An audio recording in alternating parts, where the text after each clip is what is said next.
live from the studios in South Tampa. It's the Balls and Brew Show. Yay! With your most awesome, most knowledgeable, super duper, bust you in the throat co-host, Johnny. I was wondering who it was. And my co-host, Kevin. The much less aligned Kevin. Yes. Equally kick-ass. Equally bust you in the head. Or bust you in the mouth like somebody. Or bust you in the mouth like somebody. I'm feeling extra violent today. No, actually, I am feeling very chill because the show is called Balls and Brew, and last week we didn't talk about the brew at all. So I'm not drinking anything too exciting. Something awesome and classic. It's a Hoegaarden, but nothing too exciting. Kevin, what are you drinking today? I'm having a wonderful Diver Down Imperial Red. Oh, okay. So we're just chilling here, having some brew, talking sports. Absolutely. All right. Well, all right. I hear that Geno Hayes auditioned for the MMA and UFC, and apparently it didn't go very well. Yeah, I don't think he knew he was auditioning either. I don't think he had any that idea. Happens every time. Yeah. You don't realize you're auditioning. Man, oh my God. It's insane. Okay, so we were going to actually start off with our typical What's Up Tampa Bay segment, but about 3-ish o'clock today, news came out, breaking news, that Geno Hayes will miss between 6 and 10 weeks due to 2 fractures in his jaw as a result of a locker room altercation with reserve linebacker I.K. Imnikapali. I just realized why that guy I.K. jacked him in the mouth. Why is that? Geno Smith couldn't say his name either. Yeah, exactly. And it was the last straw. This is like the 50th person in this locker room that can't pronounce my name, and just happened to be Geno Hayes standing in front of him. Yeah. He's like, why do you keep calling me Imnikapali? What are you calling me that for? God. Jack, right in the jaw. Who the hell's first name is 2 initials? I.K. Well, there's DJs out there and BJs. I mean, I'm curious to know what IK stands for. I have no idea. I actually initially, when I was looking at it, I called it IK, but, I realized that the I and the K were capitalized, and I'm like, oh, okay, IK. Oh, all right, my bad. But what can you say? First of all, they cut him, obviously. They cut IK immediately. Yeah. He is no longer a part of the team. Damn, Geno Hayes? I mean, Geno Smith. Well, did I call him Geno Hayes? You did call him Geno Hayes. I'm sorry, Geno Smith. A little bit unfair to Geno Smith, I think, to jump right to a conclusion, because the first thing I think about is, okay, if you didn't know you're going to get punched in the face, obviously when you're the quarterback of the team, you wear the jersey, the red jersey, that no one even touches you. Yeah. I think the last thing he was thinking is that somebody was going to jack him in the face, which, if the verbal altercation was the lead into this, it may have been nothing that was said that really warranted this type of reaction from him. I think, and Geno Hayes is probably, I called him Geno Hayes. Geno Smith is probably busting his tailbone trying to be a leader on the team, because that's what the team expects him to be. Yeah. And here he is put in this position where, some backup linebacker is going to jack him in the face, and then an hour later the guy's giving his pink slip and he's walking out the door. Yeah. Now, I mean, according to the article, Todd Bowles apparently was very upset. Did not mention why it was. Just alluded to the fact that it was something fairly immature. Childish is the word I think he used. Yeah, he used childish was the word he used. 6th grade. Something, So I mean, until someone comes forward, we're never going to really know what it is. I mean, it's going to be speculation. Is Geno Smith a jerk, and this guy decided to jack him because he's a jerk? Is a guy a jerk and is jealous of Geno Smith? The first thing I think about is, here's a guy who probably is making, I'm going to guess, $1.5 million a season, $2 million a season maybe, getting jacked in the face by a guy that was probably going to make league minimum if he made the team. If he made the team at all. I'm pretty sure if Geno Smith doesn't have insurance to cover him in this regard, I'm pretty sure he can take legal action against this guy. Oh, yeah. So technically it's assault. So I warrant to say this falls into the black-on-black crime. It is black. That's the other suggestion I was going to make. Is it black-on-black crime? I think it is, actually. I mean, come on now. Black Lives Matter. We need to get our act together. I agree. And so somebody page Bernie. I know. Shame on you, IK. Shame on you for doing this. Also, does this qualify as a hate crime against poor quarterback play? I think it does. I think it definitely does. I mean, you can't. You just can't go around beating up Geno Smith and Josh McCown. And let's see who else. RG3. You can't just go beating up RG3. Somebody needs to. That's not fair. He's trying the best he can. It just so happens that his skill is not commensurate with the expectations for his skills. Well, you can't beat somebody up for that. I just don't think this situation can be immediately blamed on Geno Smith in regards to that. Maybe he was asking for it or whatever. I really don't. I think this guy was a thug and a punk. Well, he's been in trouble before. That's the other article. The article also mentions that he attacked an off-duty cop. So, like, Hey, that starts riots in Ferguson. It does.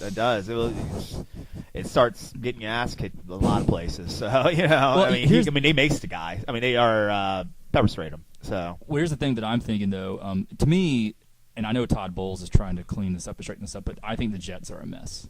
And I really think this is something that's probably going to be talked about probably throughout the remainder of his entire tenure with the Jets. Yeah. I really think there's a better situation out there for Geno Smith, and I think he just needs to get heck out of New York. Yeah. He'd have been better suited, I think, just being drafted by somebody else, maybe even an entire round later than he was drafted. Well, a round later is very fair because obviously he has not even lived up to the expectations of a late first-round pick. Who was the last great Jets quarterback? I mean, Joe Namath, Ken O'Brien. Those are two. This is not like a quarterback factory. Well, yeah, but those are different regimes. So it's not like college where it's the same guys over and over again, training the same guys. This regime just may not be particularly good at training quarterbacks.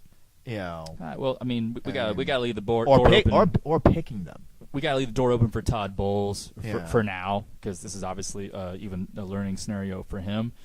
But it's probably still just better suited as to where could Geno go and have a better situation. Because let's face it, there's not going to be a coming back from this.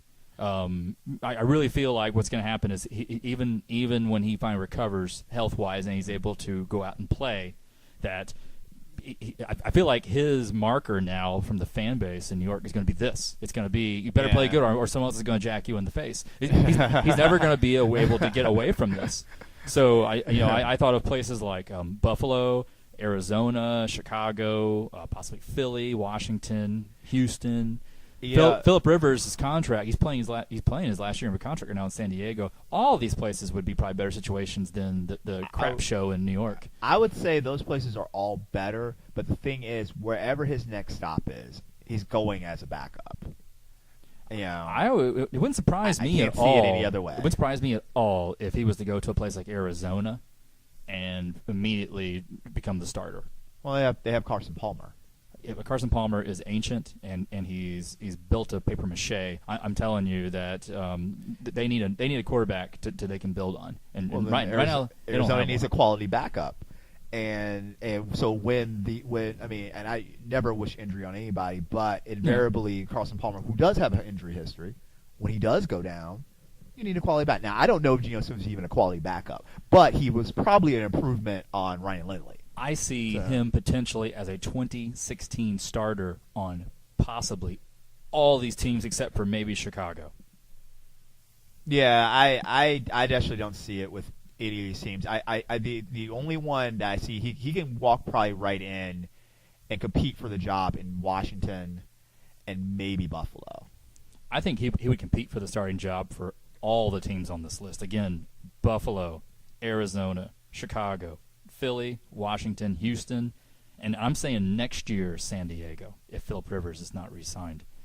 Next year San Diego because we don't even know who's there. True. Who's out there. Exactly. Beyond, so to me, Philip Rivers, without doubt, Buffalo, Arizona, Chicago, Philly, Washington, Houston. I think he would be competing for playing time this year if he got traded to one of those teams. Yeah.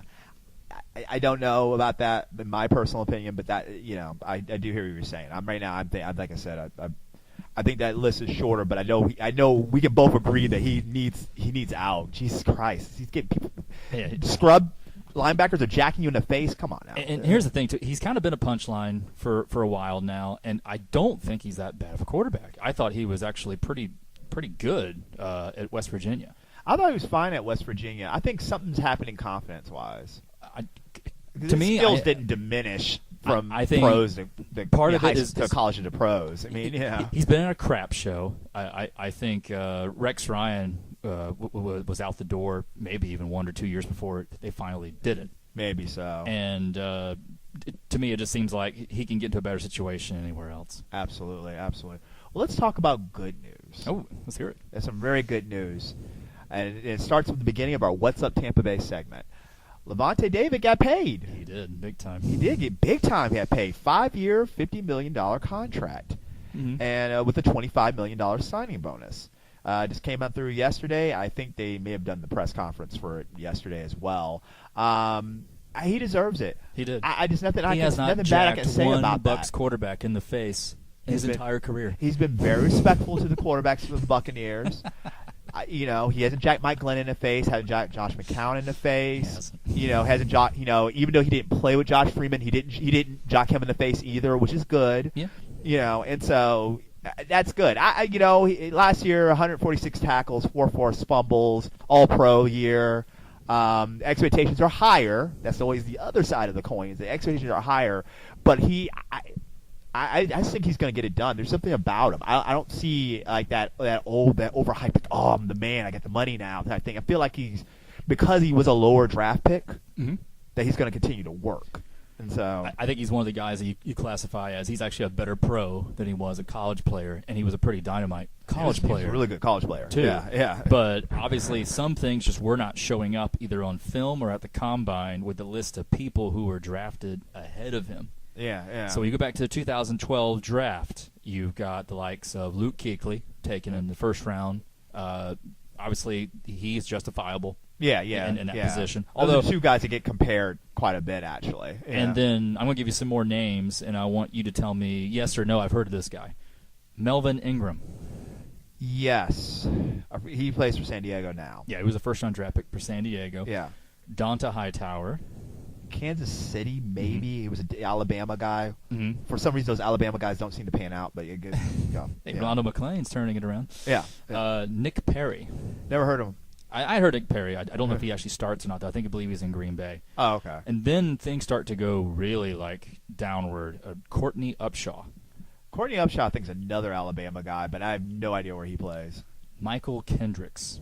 Michael Kendricks, I think, is decent. I think he's Philadelphia. He's not Levante David, but he's all right. He's all right. Bobby Wagner. Well, Bobby Wagner's good. That's the other guy on that list that's good. Bobby Wagner is not at the level of Luke Kuechly or Levante David. He would be probably number 3 on that list. And then the most recent one drafted ahead of him, I think only taken 2 spots ahead of him, was Zach Brown. Great country singer. I like him. I'm going to this concert in November. Believe it or not. I pretty much guarantee if all the execs had the chance to redo this draft again, Levante David would have been taken in the top 5 selections. Oh yeah. You know it. I mean, you got to balance that with some of the other picks that are out there, but he didn't get past 10. He didn't get past 10. It's crazy to think about how low he went, and how I think some teams had 2 chances to get him. Oh yeah. Well, hell, I guess. Hey. So this is the elephant in the room in terms of the 2012 draft.